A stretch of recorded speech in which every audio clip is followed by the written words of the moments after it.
So, my baby is sick. It doesn't suckle. That's the correct thing to say. Number 49. Ana m enye nwa ara. Ana m enye nwa ara, ọ bụrụ na kịta ka ị na-enye ya. Ana m enye nwa ara, agaghị m aṅụ ụdị ọgwụ a. Ọ bụrụ na ị na-enye ya ugbu a, kama na ọ dị Igbo onye na-enye nwa ara dịka ihe ị na-eme for a very period of time. Wee sị, n'okwu bekee wee sị, I'm suckling my baby. Nke a bụ, ọ bụrụ na ị na-enye nwa ara ugbu a, I'm a suckling mother. Good. Eji m nwa n'aka, ana m enye nwa ara, ọ bụrụ na ị na-enye ya ugbu a. Mana ọ bụrụ ugbu a ka ị na-enye ya, sị gị, bịa na sị gị, no, can't you say I'm suckling my baby? Ana m enye nwa ara ugbu a. But I'm a suckling mother. Means, eke bụ nwa n'aka, na nwa aka na-aṅụ ara. You can also say, I am breastfeeding my baby. That's correct. I'm suckling my baby. The baby doesn't suckle. It doesn't suckle. Maybe it is sick. Already got 3 months to 6 months. You can begin to clear up their identity or the gender of the child. So, okay, he, she. When I buy a camera, what the better say, oh, it is beautiful. That's what we get the grass. Because I was saying, you would say, I said, I'm not going to put you would see the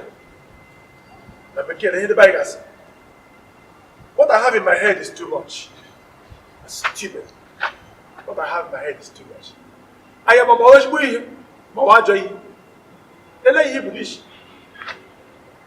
British English, we are saying. I have many things in my head. I have many things in my head. I have many things in my head. Don't worry about too much. I am too much.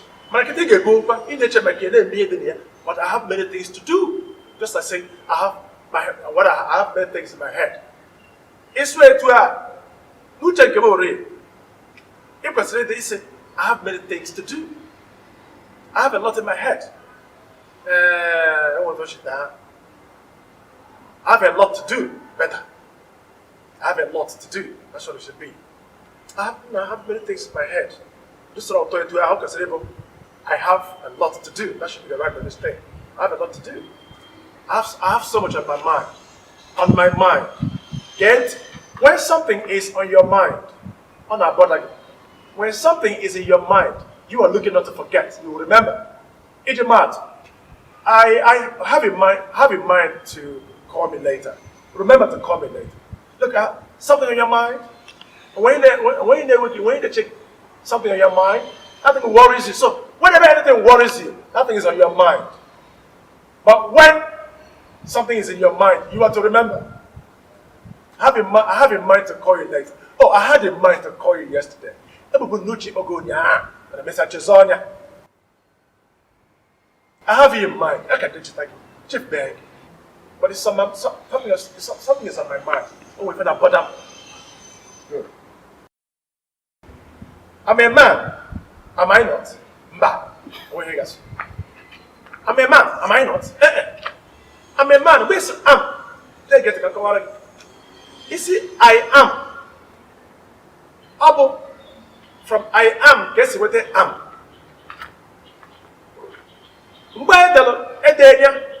I, apostrophe M.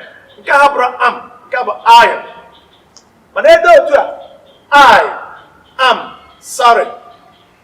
I am sorry. With slow speech. In fast speech, give me I'm sorry. Okay, but the same I am sorry, give me. And then I, apostrophe M, or brother am, of I am. I am sorry. I'm sorry. Okay. Now, listen, I'm right. If you use a book, the short one, gets fast speech. Use a schwa and I'm sorry. Then when you say I'm sorry, you say I'm right. I'm tired, or am I not? Aren't I? Aren't we aren't? Okay, aren't? Aren't I? I'm right, aren't I? I'm right, aren't I? No. Aren't I? Yes. Aren't I? No. Aren't I? Correct. You are, aren't you? Correct. I am, aren't I? Also should be. Or am I not? And over aren't you? Over arrows than you oh, aren't, no, aren't you? Aren't I? Ah, that's bar number 5. Ah, that's what you use. Bar number 5, it's a back bar. Okay.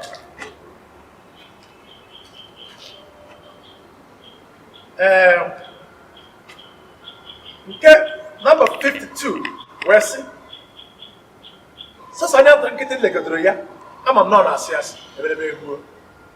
I must get his about Massachusetts. I lay Yamon assess. When the idea was sorry because by me looking.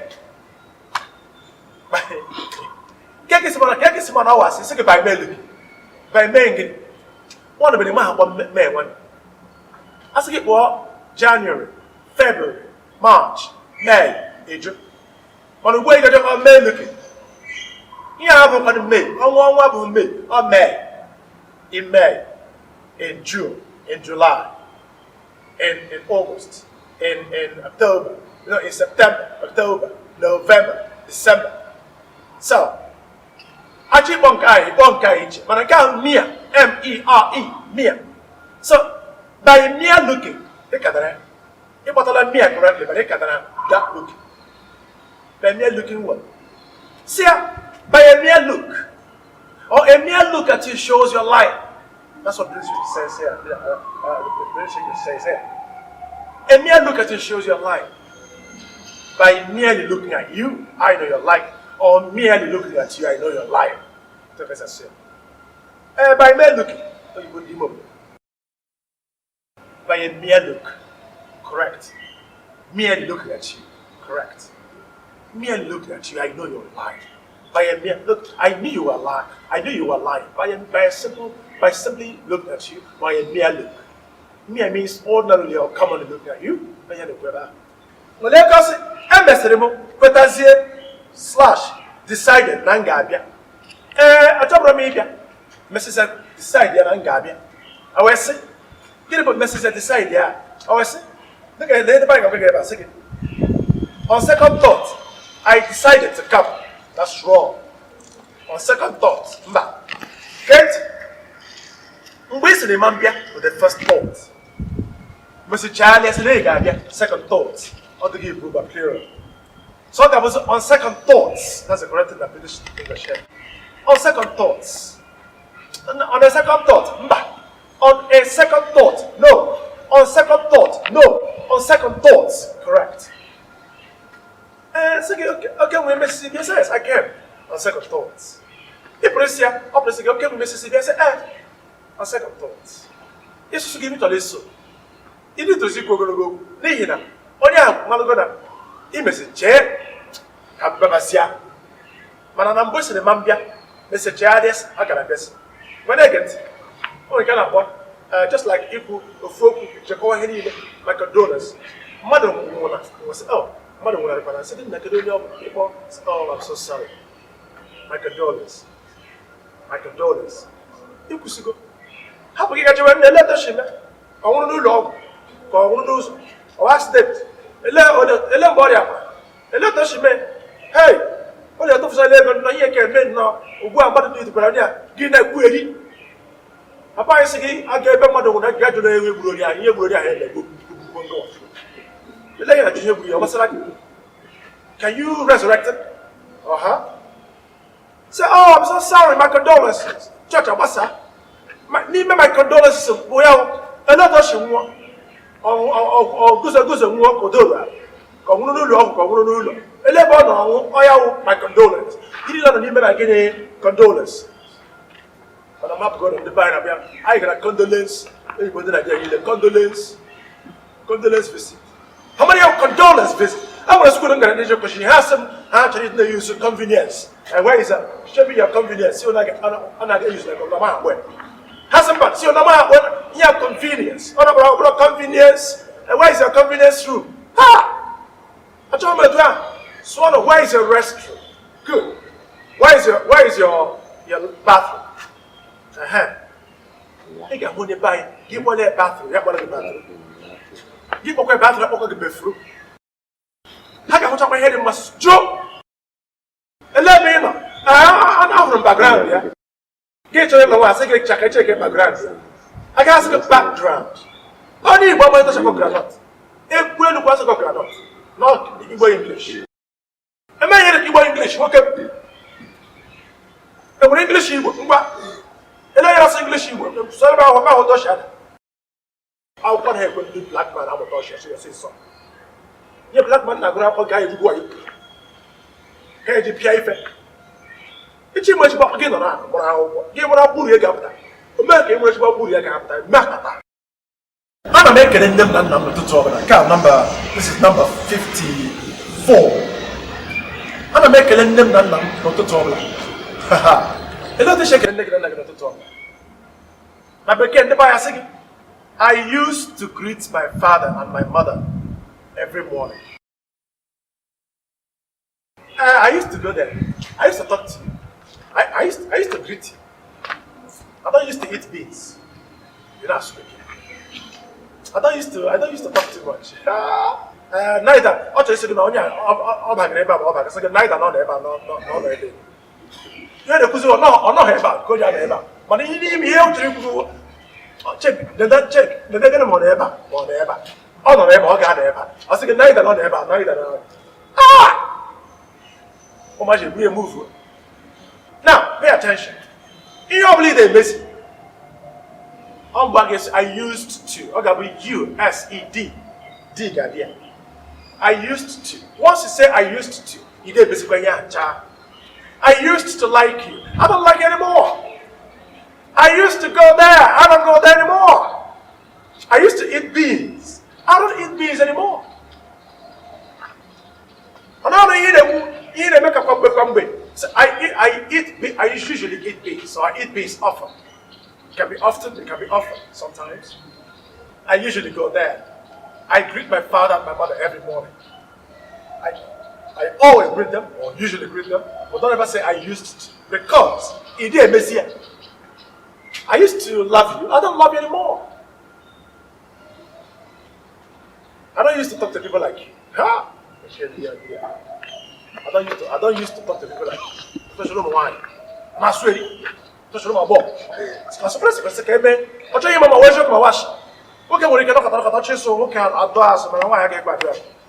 In the agri school for them. I just saw you had the energy. But I'm there on the main market. How do you appreciate? I have log here direct. So now, look up, or they like I should phone machine.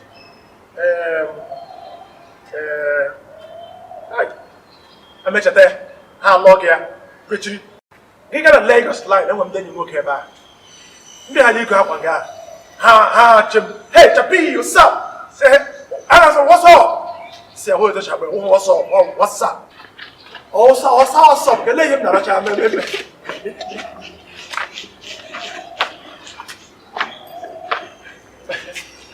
Oh, my man, I got, look at dog. What all men come up? But I'm the markets, the Lagos like so here. Come on, Kalapu.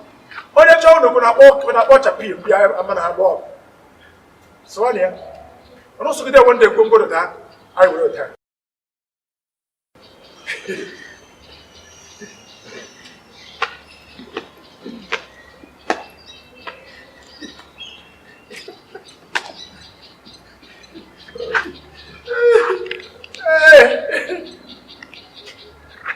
Hey, guys, we'll go back.